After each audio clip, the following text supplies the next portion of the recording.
Hello tout le monde, je vous fais une petite vidéo, ça faisait 2-3 mois que vous les aviez pas vus, les Camponotus baldassi. Et ben voilà, donc ça s'est bien développé, vous allez pouvoir le voir. Je les ai peut-être pas assez chauffés en fin d'été, peut-être un défaut que j'ai eu, mais là on peut voir que ça sent la diapose pour elles sont toutes agglutinées. Je suis à peu près, je pense maintenant une petite soixantaine, centaine d'ouvriers grand max, donc il y a encore de la ponte. Vous voyez, j'ai quand même encore de la ponte. J'ai les beaux médias qui sont apparus. J'ai pas encore vraiment de major, hein, mais j'ai des beaux médias qui sont apparus. Voilà. Donc, dans le setup, elles sont toujours, je vais dézoomer, hein, hop, dans le nid qui a été fait par une collègue Mumu. Donc, voilà, Annie qu'elle a faite à la base, qui était pas pour cette espèce, mais qui fait très bien le job. Et puis là, ils ont encore de la place pour au moins une année, je pense. Voilà. On peut voir à l'écran, voilà, elle communique, et vous voyez, on va peut-être, oui, un média, voilà, un beau média. Hop, il a fait un passage éclair. Donc vous voyez un peu, on a quand même plusieurs différences de taille, hein, parce que là, on avait une grosse ouvrière, des petites ouvrières, et on avait l'espèce de média qu'on a vu passer tout à l'heure. Donc voilà, c'est une espèce qui est plutôt discrète, mais j'ai découvert que c'est une espèce qui aimait quand même l'humidité pour le coup et qui aimait bien la chaleur, hein. Qui aimait bien la chaleur, mais pas trop, comparé aux Sanctus ou autres. Vous les chauffez à 27-28, elles vont kiffer. Vous les chauffez à 30 ou plus, elles vont déjà être moins fans. Voilà ce que je peux vous dire. Parce que l'humidité, clairement, elles en ont besoin. Au moins un minimum, hein. C'est pas une espèce tropicale, on est d'accord, hein, mais elles ont quand même besoin d'humidité. Voilà.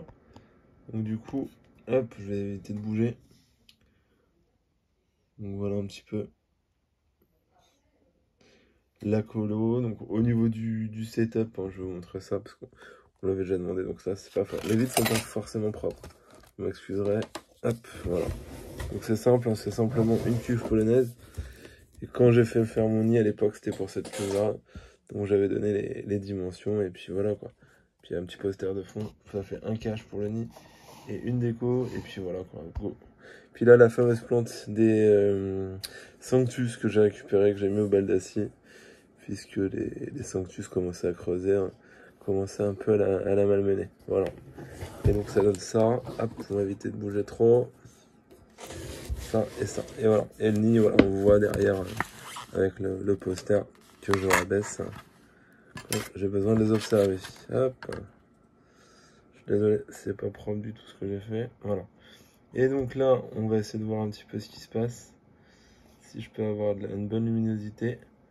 Parce que ce serait la reine qui nous fait l'honneur de sa présence. Ah oui, on peut voir la reine. Je pensais pas, mais le fait d'avoir bougé la cuve, ça l'a un peu embêté. Hop. Elle baigne montrer sa bouille. Hop, voilà, je vais dézoomer comme ça va être mieux. Je pense pour l'observation.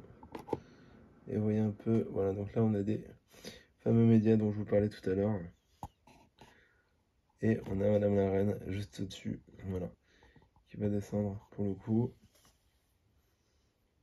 J'aime bien cette espèce, elle est vraiment mignonne. C'est un mixte entre une Sanctus et une, une Koi. Clairement, c'est vraiment un mix des deux et ça c'est cool. C'est vraiment sympa. Pareil, c'est une espèce que pour le moment je garde en élevage, hein. Mais est-ce que je la garderai sur du long terme? Je ne sais pas. Pour autant vous clarifier les choses, hein, je ne sais pas du tout. Après, c'est vraiment une espèce sympatoche pour le coup. Mais quand même assez proche, et c'est pour ça que je me pose la question si je la garderai ou pas, proche quand même de Sanctus et de Koi, hein, clairement. Que ce soit au niveau polymorphisme, au niveau coloration, et aussi au niveau mode de vie, hein, clairement. Donc voilà. Voilà un petit peu, donc je voulais vous les montrer un peu, que ça a quand même bien évolué, donc on profite que Madame la Reine soit pas contente et soit sortie pour pouvoir vous la montrer un peu. Elle est magnifique. Vous voyez, c'est quand même une grosse reine, hein. Enfin, c'est moins gros qu'une Sanctus, hein, par exemple, clairement, hein. Mais la reine, elle peut faire 1,8. Là, c'est un peu la partie des flottoirs. Hop, je vais dézoomer pour. Non, elle est partie se cacher. Donc, ouais, donc au niveau de taille, comme je vous le disais, c'est une espèce qui va faire Au niveau de la gine, 1,6 1,6 cm, 1,5, 1,6. C'est pas une grosse espèce. Enfin, c'est quand même une grosse espèce, mais c'est pas une des plus grosses par rapport au secteur. On a effectivement un Sanctus qui est quand même un peu plus charpenté. Voilà.